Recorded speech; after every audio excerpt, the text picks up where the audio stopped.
Hi friends, இந்த வீடியோவில் நாம் பார்க்க போகிறது வனிதா இப்போது நான்காவதாக பைலட் ஒருத்தரை திருமணம் பண்ணிக்கிட்டாரு அப்படின்னு சொல்லிட்டு ஒரு செய்தி வந்து சோசியல் மீடியாவில் பரவ ஆரம்பிச்சிருக்கு. இது குறித்து வனிதா விஜயகுமார் வந்து என்ன சொல்லியிருக்காங்க அப்படின்னு சொல்லிட்டு நம்ம இந்த வீடியோவில் முழுவதுமாக பார்க்கலாங்க. பிக் பாஸ் நிகழ்ச்சியோடைய 3வது சீசன் மூலமாக தன்னுடைய செகண்ட் இன்னிங்ஸை துவங்கியிருந்தாங்க வனிதா. கடந்த வருஷம் லாக்டவுனில் இவங்க தனக்கென ஒரு யூடியூப் சேனல் வந்து உருவாக்கி அதில் வீடியோஸ்லாம் போட்டுட்டு இருந்தாங்க. இந்த யூடியூப் சேனலில் வீடியோ போடுறதுக்கு ஒரு முக்கிய காரணமாக இருந்தவர் பார்த்தீங்க அப்படின்னா பீட்டர் பால். ஓகேங்களா, அந்த சேனலோட எடிட்டிங் வேலை எல்லாமே அவர் தான் பார்த்துட்டு இருந்தார். இது வந்து நட்பில் இருந்து அதுக்கப்புறம் காதலாக மாற ஆரம்பிச்சது.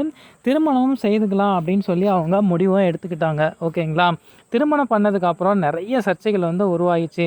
அதாவது வனிதா வந்து பார்த்தீங்க அப்படின்னா சென்டிமெண்ட்டாக நிறைய விஷயங்கள் வந்து சோசியல் மீடியாவில் வந்து போட்டிருந்தாங்க. அதாவது என்னுடைய அம்மாவுடைய திருமண நாள் அன்னைக்கு தான் நானும் திருமணம் பண்ணிப்பேன் அப்படின்னு சொல்லிட்டு ஜூன் 27ஆம் தேதி திருமணமும் பண்ணிட்டாங்க.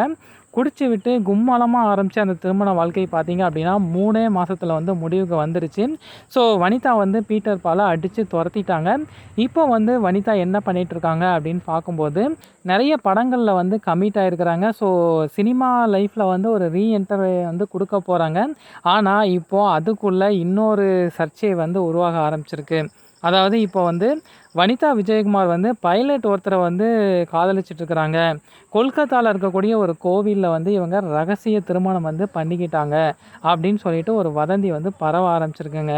ஸோ இந்த வதந்தி இப்படியே பரவிட்டு இருந்தால் என்ன பண்ணுறது அப்படின்னு சொல்லிட்டு இதுக்கு ஒரு முற்றுப்புள்ளி வைக்கணும் அப்படின்னு சொல்லிட்டு அவங்களே ஒரு ட்வீட் வந்து போட்டிருக்காங்க. நான் வந்து இப்போதும் சிங்கிளாக தான் இருக்கிறேன். என்னுடைய திருமணம் குறித்த அந்த வதந்திகளை யாரும் நம்பாதீங்க. இது வந்து ஒரு பொய்யான ஒரு தகவல் அப்படின்னு சொல்லி அவங்க வந்து ஒரு விளக்கமும் கொடுத்துருக்குறாங்க. இன்னொரு சர்ப்ரைஸ் என்ன அப்படின்னு பார்த்தீங்கன்னா, அவங்க சிங்கிள் மட்டும் சொன்னது இல்லாமல் அவைலபிள் அப்படிங்கிறதையும் அவங்க போட்டிருக்கிறாங்க. ஸோ அடுத்த திருமணத்துக்கும் ரெடி அப்படிங்கிற மாதிரி தான் சொல்லியிருக்கிறாங்க. ஸோ இது வந்து சர்ச்சையா இல்லை அவங்க வந்து உண்மையா அப்படிங்கிறது அவங்க விளக்கம் கொடுத்துட்டாங்க. இருந்தாலும் கொஞ்சம் டவுட்டாக தாங்க இருக்குது. ஸோ இதை பற்றி நீங்கள் என்ன நினைக்கிறீங்க அப்படிங்கிறத மறக்காமல் கமெண்ட் பாக்ஸில் பதிவு பண்ணுங்கள். Thank you friends.